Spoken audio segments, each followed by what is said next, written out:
tenido sus desafíos. En el pasado eran las enfermedades infecciosas. Actualmente el problema de salud son los problemas de salud mental. Y dicen que una imagen habla más que 1000 palabras, ¿no? Entonces, los invito a mirar las imágenes y ver qué sensación les da, ¿ya? Porque creo que es un poquito la sociedad en la que los niños están creciendo. Personas que estamos con otros, pero en realidad estamos solos, con la meta de pensar que la felicidad está ganando dinero y hay que llegar allá, perdiendo el autocuidado, autoexigiéndonos, porque siempre está el que tenemos que ser mejores, haciendo el multitasking, agotados en la crianza, en el like, en la apariencia, en el camuflaje, en que esa imagen del perro es para mostrarles cómo el perro saca a pasear al humano en vez del humano sacar a pasear al perro, porque ese que es una oportunidad de contacto con la naturaleza y la contemplación termina siendo que el perro saca a pasear al humano. Y pensamos que nuestros niños están tranquilos en la habitación con el celular, ¿no? Y están invadidos de imágenes, de contenido, que como adultos yo creo que no dimensionamos el impacto que tienen las redes sociales en nuestros hijos. Y esta otra foto. Normalizamos la violencia, la vemos tanto, la comentamos, la vemos en los medios y después seguimos, como que si aquí no pasara nada. Y la familia, todos conectados, pero en realidad desconectados de los vínculos, de la conversación, que es lo que desarrolla el cerebro. Vivimos en un Chile muy desigual. En Chile hay muchos Chiles y la desigualdad nos afecta a todos. Es como la contaminación, nos afecta a todos.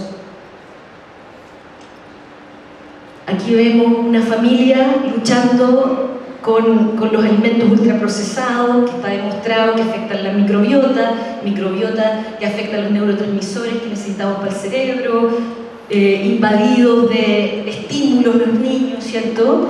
Y una educación donde más o menos queremos sacar todos como un producto y donde la diferencia es la rara, no valoramos mucho la diversidad.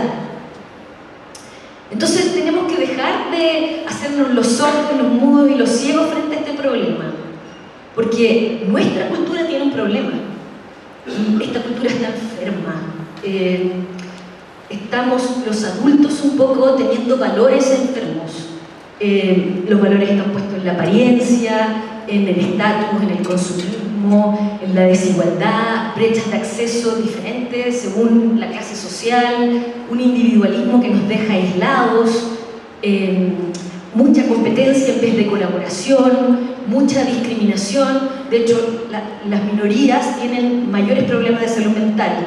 Migrantes, diversidad de género, neurodiversidades, discapacidad física, y hay un tipo de discriminación que no se habla mucho, que se llama el capacitismo, que viene de la neurodivergencia, que es pensar que la gente que tiene más capacidades, que produce más, que tiene mejores notas, que tiene mejores apariencias, vale más que otro, cuando el ser humano vale por ser inherentemente humano. Y entonces tenemos niños diciendo, si yo no alcanzo eso, no sirvo, no soy suficiente. Y niños que lo logran alcanzar un poco, muertos de miedo de perder ese estatus. Como, ¿qué pasa si dejo de sacarme el 7? ¿Qué pasa si pierdo mi identidad? Porque los valores que van viendo los niños en nosotros, les van dando expectativas del modelo a seguir y van formando también identidades en ellos. Y todos estos valores, aunque todo el mundo aquí diga, ay sí, lo critico y yo trato de no ser así, etc., lo tenemos un poco internalizados. Entonces tenemos una pandemia de insatisfacción, muchos niños sintiéndose insuficientes. Y bueno, aquí les traigo dos filósofos contemporáneos, Byung-Chul Han y Bauman, que hablan de lo mismo, pero en dos libros diferentes. Uno se llama La sociedad del cansancio o del rendimiento y la otra se llama La modernidad líquida. Y lo que habla es de que los vínculos son frágiles, que nadie se compromete, que la incomodidad la gente escapa, la evita, hay una hiperestimulación y una autoexigencia en que nosotros somos nuestro propio verdugo. Hay que ser mejor, tengo que llegar a la meta, es que siempre estoy atrasada y siempre me falta más. Entonces nunca es suficiente, ¿no? Y menos tiempo de contemplación, de pausa, de aburrimiento. Y bueno, esa es la receta perfecta para el agotamiento. Y adultos agotados son adultos que van a tener menos competencias parentales y que además cuando el agotamiento es demasiado te empieza a desconectar. Ya todo te da lo mismo, vives como en automático. Y otra realidad en la que viven los niños es esta. Ya vamos a tener una charla al respecto. Tenemos los indicadores en Chile como uno de los países que entrega más tempranamente el celular a nuestros niños, en infancia, 8 años, no adolescencia. Ahí estamos entregando los teléfonos inteligentes. Y está sumamente demostrado que desde que nacen los teléfonos inteligentes, en el 2010, aumenta exponencialmente los problemas de salud mental. Porque no hay problema el celular, ¿no? Si la tecnología tiene sus oportunidades, es que lo hacemos demasiado temprano, demasiado intenso, con poca mediación de los adultos, creyendo que sabemos lo que hacen nuestros adolescentes, y eso tiene un impacto en atención, en sueño, en regulación emocional, en contenido. Imagínense, pasó lo de Calama, 70 colegios en este minuto tienen avisos de tiroteo. O sea, hay un contagio por eso. Salió en el tema de la demanda de Meta, de Facebook, que generan adicción y ellos lo sabían, ¿no? Entonces, en esto están nuestros niños. Y otra cosa es que todavía viven en violencia. Una cantidad impactante de niños, tanto en el colegio como en las casas, están expuestos a violencia.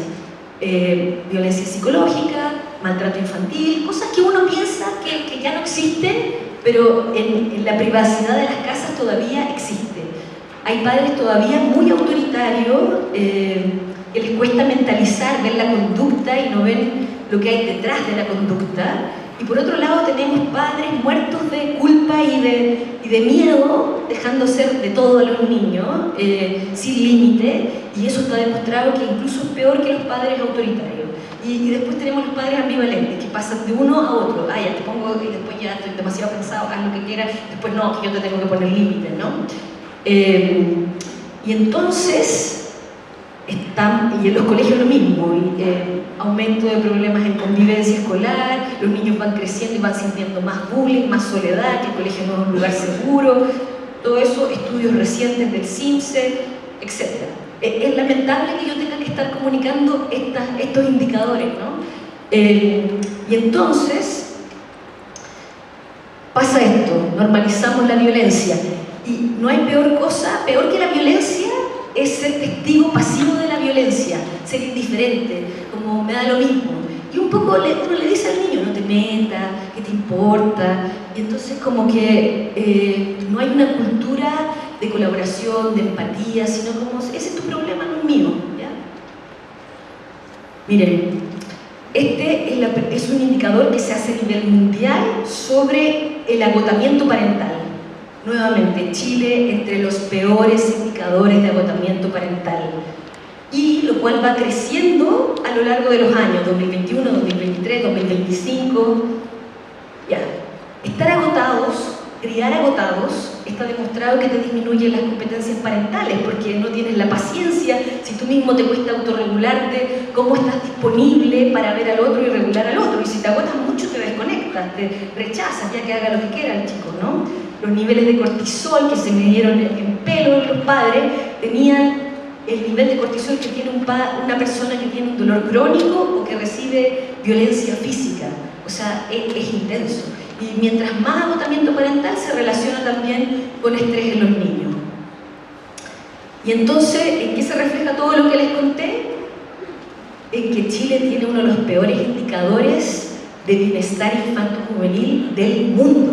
Es horroroso. O sea, ¿qué estamos haciendo acá? Nos parecemos a Corea, a Estados Unidos, en los preescolares, o sea, la primera infancia tenemos uno de los peores indicadores.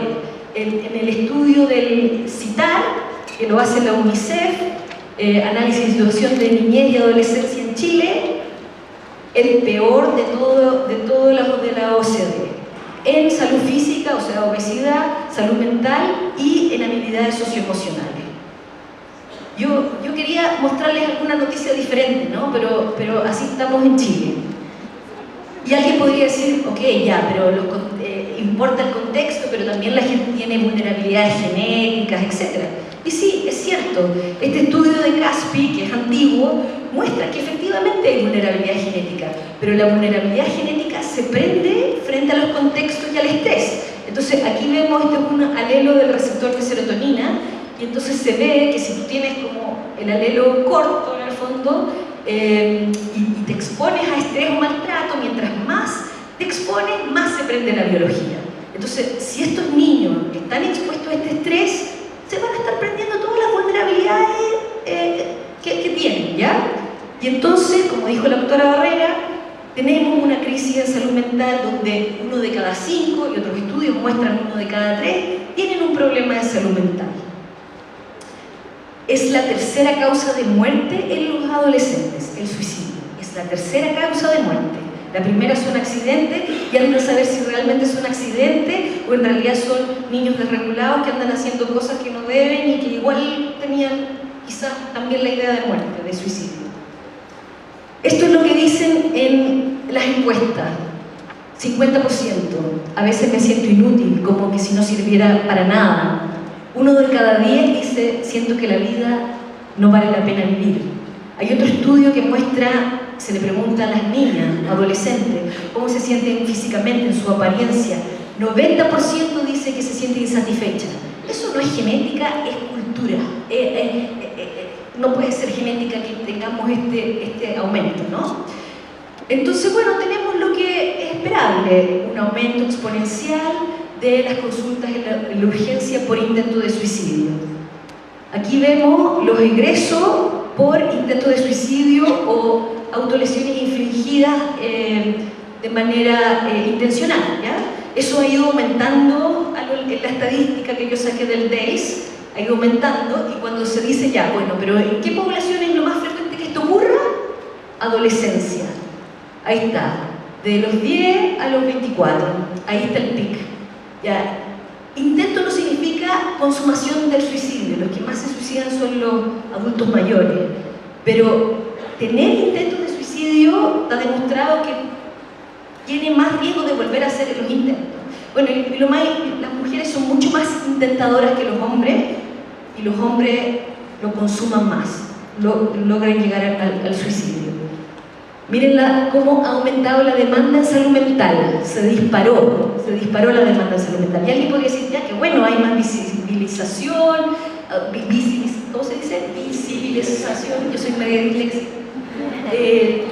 Hay más, menos estigma, maravilloso, pero lo que pasa es que está pasando que los problemas están apareciendo más tempranamente, más intensamente, más complejamente, y entonces, se necesita más especialistas al respecto, ¿ya? Y aquí es para mostrarles que nosotros, cada uno nace como con una mochilita que tolera el estrés, ¿ya? Es como cuánto tolera el estrés. Cuando uno es más chiquitito tiene una mochilita chiquitita, y en la medida que va creciendo, se supone que la mochila va creciendo. Se llama como la tolerancia que uno tiene al estrés. Nosotros aquí lo llamamos ventana de tolerancia, ¿ya? Entonces, cuando hay un otro que nos corregula, un vínculo que nos ve, que es predecible, que es atingente, nosotros vamos aumentando nuestra autorregulación y va aumentando la ventana de tolerancia. Y el estrés, dormir poco, comer poco, andar apurado, disminuye nuestra ventana de tolerancia, ¿ya? Entonces, si nuestros niños están en modo amenaza, demandante, que la exigencia, con mucho estímulo, obvio que van a salirse de esa ventana de tolerancia y y van a estar con síntomas, hiperalerta, angustiados, crisis de pánico, y cuando ya eso es demasiado, pasan abajo, al agotamiento y el colapso. Y entonces, el problema es que estamos en un estrés tóxico y crónico, no es como una cosa aguda. Entonces, el estrés está todo el rato en la línea, ahí al borde de salirse a la hiperactivación o a la hipoactivación, y no en la zona de tolerancia, donde los niños tienen pensamiento flexible, aprenden, porque así de estresados están en modo sobrevivencia, no están en modo bienestar. Y cuando estamos así, en ese estrés al límite, cualquier cosita nos frustra, cualquier cosita nos desregula, cualquier cosita la vivenciamos como trauma y como creencias negativas, ¿ya? Entonces, finalmente, si tenemos más diagnósticos internalizantes de depresión, ansiedad o trastornos de conducta, y más allá del diagnóstico, lo que refleja es un sistema nervioso crónicamente desregulado. Y cuando ya llegamos al síntoma o al diagnóstico, no es el inicio del problema. En el fondo es años para atrás de un niño que tuvo un sistema nervioso estresado. Por eso es tan importante la prevención. Bronfenbrenner nos muestra un poco esto, de que el niño no crece solo, sino que crece en relación a su contexto. Y mientras como el contexto esté más cerca del niño, va a afectar. La familia, los colegios, impacta importantemente los pares, pero también impacta lo que está más lejos, que está en violeta, que es, no sé, la cultura, la política, el momento histórico en el que viven. Entonces la pregunta es, ¿cómo están esas familias? ¿Cómo está la salud mental de esas familias? ¿Qué se está haciendo en los colegios? ¿Cuál es la cultura de los pares? ¿Qué herramientas emocionales tienen? Entonces, ¿es que los niños están más frágiles, son de cristal, es una moda y ya va a pasar? O la pregunta es, ¿qué estamos haciendo nosotros en el entorno? Porque cuando un niño sufre, no habla de sí mismo, habla de el entorno, la sociedad que está creciendo ese niño. Y entonces es fácil pensar que si están expuestos a padres agotados, pantalla, convivencia escolar compleja, hiperestimulación, y por otro lado no tienen un sostén, no son vistos, no son mentalizados, porque la sociedad en el fondo va a tener problemas, pero una sociedad protectora no es la que no tiene problemas, es la que ve al niño, no lo deja solo cuando está sufriendo. Y un poco hacemos eso, nadie lo ve, y los niños camuflan y solo vemos conducta, y entonces obvio que la balanza se va a venir para este lado, mucho más crisis emocionales, ¿no? Y entonces si un adolescente no puede con su vida, no es solo que falten herramientas, sino que faltan soporte y una cultura con valores saludables. Y esto no es solamente algo moral o ético, clínico que debemos hacer, sino también estratégico y rentable, porque este premio Nobel economista mostró que invertir en la infancia era mucho más rentable y más costo efectivo que invertir después. Entonces, cambian trayectorias si invierten más tempranamente y hay mejor salud, educación y una sociedad, ¿ya? Y esto para mostrarles que si bien el cerebro tiene un timing y va madurando en la vida, no es solamente algo biológico, sino que se moldea por las experiencias, los ritmos y los vínculos. Y si queremos un cerebro que sea sólido, necesita estos vínculos estables, predecibles, contingentes, porque la infancia es importante, es la base del cerebro que va a ser el futuro de esas personas que van a pensar, sentir, relacionarse con el mundo, ¿ya? Entonces, ¿qué necesitan los niños? Bueno, todo esto que estamos hablando, cuidado, visto, protegido, límites para organizarlos, límites para darles ritmo, no para humillarlos, ¿ya? Y muchos estímulos sensoriales, motores, etc. Entonces, un niño necesita la mentalización, que es que el padre tenga la mente del niño en su mente, porque eso hace que el niño sienta que es sujeto de tener una propia mente, ¿ya? Y si hay sensibilidad parental, eso es mucho más importante que el temperamento del niño o si tiene una discapacidad o una neurodivergencia. Lo más importante es que el padre sea sensible y se dé cuenta y se ajuste a esas necesidades, ¿ya? Y eso genera autorregulación y genera, porque no solamente no queremos, salud mental no es no tener síntomas, sino que tenemos que cultivar herramientas emocionales, y estas son las que yo creo que tenemos que cultivar: autoconocimiento, que sepan lo que están sintiendo; autoestima segura, que sepan que son valiosos inherentemente por ser humanos y no que sea por una valoración externa; regulación emocional, que no por cualquier cosita se desregulen y sean reactivos; autocuidado, respeto por sí mismo y por los otros; comunidad, porque uno no crece y florece solo, ¿no?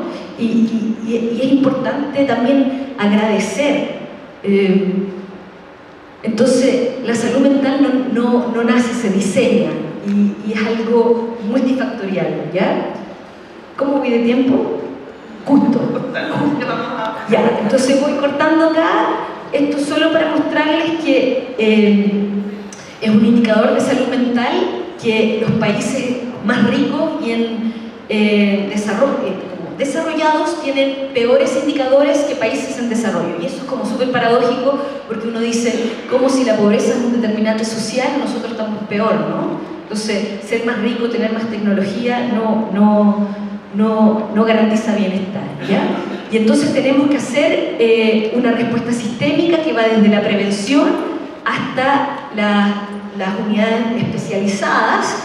Y Miranda Manquehue tomó esto de cuidar a nuestros niños y tiene hospital cerrado, una UCIP de cuidados intensivos en psiquiatría para crisis agudas, hospital de día, que es intensivo y vuelven a la casa, y hospitalización domiciliaria, donde son especialmente para niños más pequeños, llevamos la hospitalización a las casas. Ese es Miranda Manquehue. Y si los muestro no es porque quiera como solo hacer propaganda de STEP y Miranda, sino porque cuando el sufrimiento escala, también necesitamos escalar en la resolución y las prestaciones que necesitan esos niños, ¿ya? Y también está Maite Adolescente, que es una herramienta de IA, y hay toda una cosa que podríamos conversar, pero por tiempo no alcanzo, pero está diseñada para cuidarlos, porque los niños ocupan mucho la IA, de hecho es lo que más se ocupa para temas de salud mental. Entonces esto está organizado para que sí los cuide. Y existe el Maite adulto y ahora va a existir el Maite adolescente, que no reemplaza al especialista, no hace diagnóstico, no reemplaza el vínculo humano, solo acerca la salud mental para que tengan los apoyos necesarios lo antes posible, y entonces alerta a los padres, da herramientas de apoyo, hace como un clúster, te dice si es moderado o leve, ya. Y este es un modelo que va de organización a organización, todavía no es de persona a organización. Tenemos mucho que hacer, y estoy terminando, tenemos mucho que hacer, falta mucho y no podemos esperar, porque nuestros niños están sufriendo ahora, ¿ya? Y lo que hagamos y lo que no hagamos, lo que cuidemos o lo que no cuidemos, cambia trayectorias, cambia el individuo y cambia la sociedad. Entonces tenemos que actuar ahora. Muchas gracias.